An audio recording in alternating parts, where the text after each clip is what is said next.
And I'm back with Brett Preston and Matt McPherson. We're talking about their innovative wine label, The Little Grape That Could. All the profits go to charity. We were, in our last conversation, guys, talking about some of the interesting stories you've had submitted to you via email or through the website, inspirational stories of who people are nominating and why. Can you share a few of those with us? Sure. I mean, there's a really broad range of things that we get. Some of them are sort of very humorous. We get a lot of pets. Pets? Okay, what kind of pet stories do you get? One of the best stories, I think, or at least one of the most heartwarming stories, is a dog named Mia, which we'll be celebrating actually on our next bottle run. And Mia is actually a survivor dog, and so she was taken in actually by the Humane Society, the Oakville Milton Humane Society, and she's actually blind in one eye, as well as kind of had post-traumatic stress. She had a very stressful life and was taken in by the shelter, and now apparently she's one of the most loved dogs in the shelter. And so they wrote this just beautiful toast to her and how much Mia means to them and what joy she brought to their life. So that's so nice. Wow. Yeah. And how about human stories? What's been touching among those? Well, one of the ones that I like the best, which is not actually a toast, is that we sometimes will get correspondence from people and emails from people who just want to share how enthusiastic they are. And one of those is a couple who had their wedding, and at their wedding served only the Little Grape That Could, which was really a heartwarming story, and they wrote us a really nice note about how excited and great this was for them. They were able to have their wedding, have the Little Grape That Could there, and then have, you know, all of the profits from all of the wine they served at their wedding go to their favorite charity. That's a lovely gesture. Are they still together? Well, it was only a few months ago, so we hope. We're hoping. The little marriage that could. Okay. And any other sort of touching stories about, I don't know, people on the street or, and I don't mean homeless, but like just random acts of kindness, if you will. Absolutely. I think that there was a recent story actually about a cab driver in Toronto who picked up someone who, I guess she had forgotten her wallet, and when she realized it when she got in the cab, and the cab driver drove across the city, dropped her off. It was late at night, and she actually didn't get the cab driver's name, but instead of doing that, she wrote this beautiful toast on the Little Grape That Could, thanking this nameless, anonymous cab driver. And so, in his wonderful kind of act of kindness, and she thought it was really fitting that somebody could celebrate that over a bottle of wine or toast that person, and that they deserved kind of good karma. And so that was really beautiful. And then we had a couple who celebrated their 85th wedding anniversary, and they toasted with the Little Grape That Could, and their daughter wrote a beautiful toast about just how lovely, I don't know, how wonderful parents they were. And just my goodness, really touching like the everyday stuff, you know, just like regular people that don't really get celebrated. But, you know, to some people they're very important, and this is a great vehicle for that. That is awesome, because I mean, I'm biased, but I think wine is the drink of conversation, the one that brings us together, but you are adding a whole new layer of goodness to this. So Brett, I think it was you who did some research. You contacted, I believe, a researcher at the University of Bristol and found out some interesting brain science. What happens when, you tell me what you discovered. Yeah, so when we were looking into the impact of having charity combined with wine, and whether or not there would be some impact in terms of how people would actually taste the wine itself. And so somebody actually, I can't remember who, sent us a number of studies about the impact of what happens when you do something good, and what kind of impact that has on your body. And so there's a study that said essentially that that the amount of serotonin increases, and that changes the way that you taste sweetness. And so we thought that was interesting, but we didn't know if it would actually have an impact on wine. And so we contacted the actual person that conducted that study at Bristol University, And she came back to us and said, absolutely, that that this would hold true for wine as well. And so there's a case to be made that that it doesn't necessarily change the wine, that there's good karma associated with it, but it could potentially change you in terms of. I love it. I love it. So, and serotonin, of course, is a neurotransmitter. I can totally buy into that theory that it would affect your perception of the taste of the wine. That is great. So it's the taste of goodness, I guess. Not the taste of self-righteousness, the taste of goodness. There's a big difference. Okay, so let's taste. Speaking of that, you know, I was thinking at first when I saw these, I thought, oh, a white and a red, what am I going to pair with this? Maybe Girl Guide cookies or school bake sale goodies. But they're actually really dry wines. They're great table wines. And so I would actually, you know, I think they're terrific. I've already reviewed them several months ago, and they're amazing for the price. But let's taste them together, and you tell me kind of what you are aiming for. If you've got the white there, why don't we try that one first?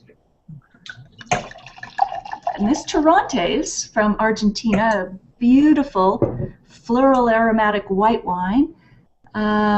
So why did you go with this, say, rather than maybe a Chardonnay from Argentina? Well, I think the Torrontés is a very interesting grape that not a lot of people in North America are familiar with. Right. It's becoming more well promoted in North America now. But one of the things that's interesting about the Torrontés as sort of a group generally is that it has this really big floral nose, and you think when you smell that, oh, this is going to be a really sweet wine. And then you taste it, and it's something completely different. It's this really lovely. It's still floral, but it's not, you know, it's not heavily sweet. It's just a really nice, drinkable wine. It is. This would really perk up any sort of Drewry fundraiser like that's not going so well. I think it could really help gallery openings too. They should think about it. But yeah, it's wonderful quality for $11.95. You can't beat it. It's terrific.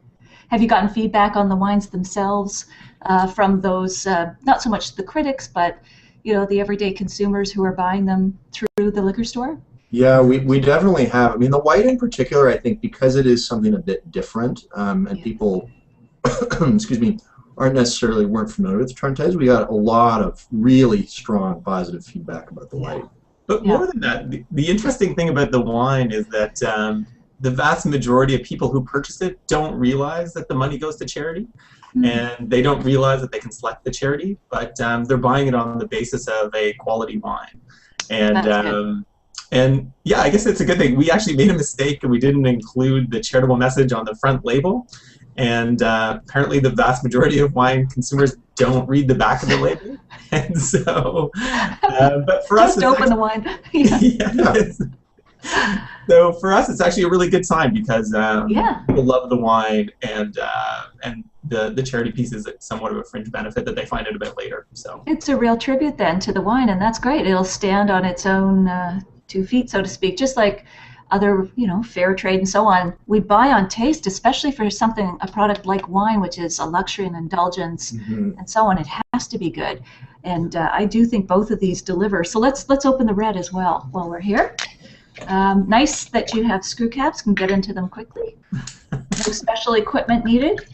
Here we go. You've picked a Cabernet Sauvignon for the red. That's a great name that everybody will recognize. Full body, but not too heavy. Is that what you're kind of aiming for, maybe there? Yeah. Again, we wanted something that was, you know, had some kick to it and some body, but was really still accessible and not overpowering and not too esoteric. And we think this really delivers on that. It's just a great drinkable wine. It is. It's nice and smooth. Both of these, which I think are important aspects to both these wines, is that they will drink well as aperitifs. So often there's a cocktail or reception at some of those events, or weddings or reunions or graduations or whatever. And, you know, these are easily gulpable just on their own. They don't even need food, but they're food friendly. Yeah. That's a great thing about those. Yeah. So go ahead. No. We were actually really happy that that we ended up selecting a Cab Sauvignon, just because it's more familiar with the everyday kind of consumer, and so whereas the Torrentes was more of A little bit of a risk. I guess a more of a So- Yeah. So it was great that we had a kind of a more mainstream variety. Oh, that's great. So you're in the LCBO now. Do you have plans to roll out to the other provincial liquor stores or the U.S. or more varietals? Any other sort of rollout plans in the future? All of those things are sort of on the table. I mean, the two big options are looking at expanding within Canada, so probably BC would be the next likely candidate for us, or potentially into the U.S.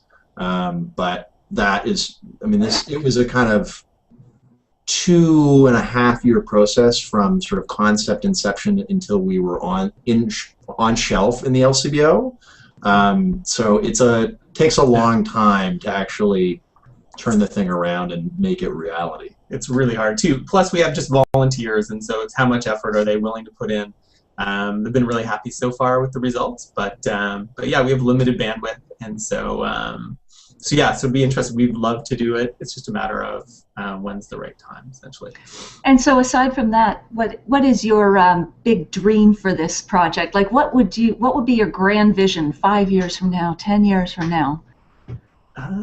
That's a good question. I mean, I think and Brett may have a different view, but my view would be that one is that we'd be able to expand the wine sales, so there would be, you're raising a lot more money for charity, but also potentially that we might expand into other products, because, I mean, this really is proof of concept in the sense that this idea can work, and you can have a product that is for profit in a sense, in that it's in the business marketplace, but also all of the profits go to charity. And one of the great things about this concept is, and this was really at the heart of sort of Brett's idea of why it would help the other charities, is you're not asking people to, reach into their pocket to give an additional piece of money to charity that they don't necessarily have. You're essentially just asking them to reallocate money that they were already going to spend anyway, and take that money, and instead of giving it to a for-profit business, give it to us as a nonprofit, and that money then goes to charity. And so to be able to expand that concept on a much broader scale for other products would be fantastic. Yeah, That's great.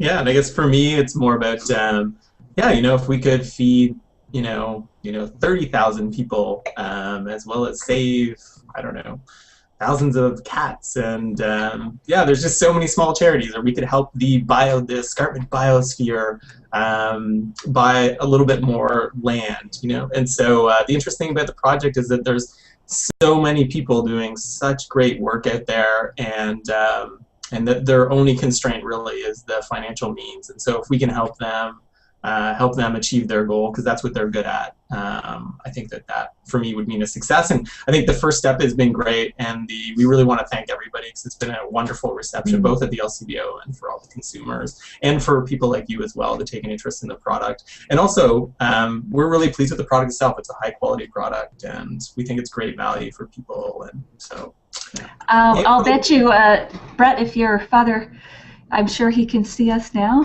He must be pretty proud. I think the work you're doing is fantastic. Not only are you doing some good yourself, but you're promoting. You've got that pay it forward kind of encouragement for others to do the same, which has great leverage in this project. So I raise my glass to both of you.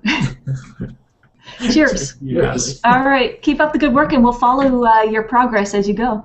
Okay. Great. Thanks, Natalie.